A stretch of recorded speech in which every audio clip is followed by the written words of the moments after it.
In this video, you will learn how to upgrade PIP, the Python Package Manager. PIP is a powerful tool that allows you to install, uninstall, and manage Python packages.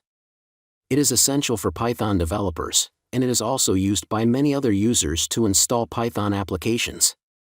To upgrade PIP, simply open a terminal or command prompt window and run the following command.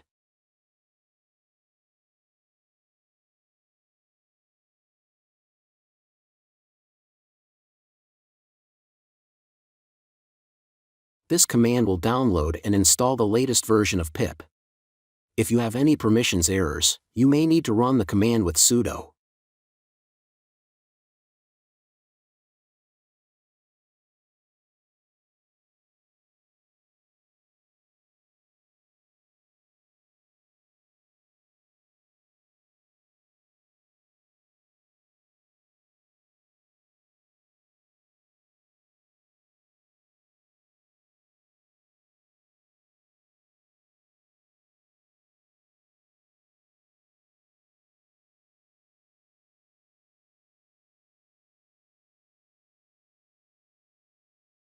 Thanks for watching. I hope this video you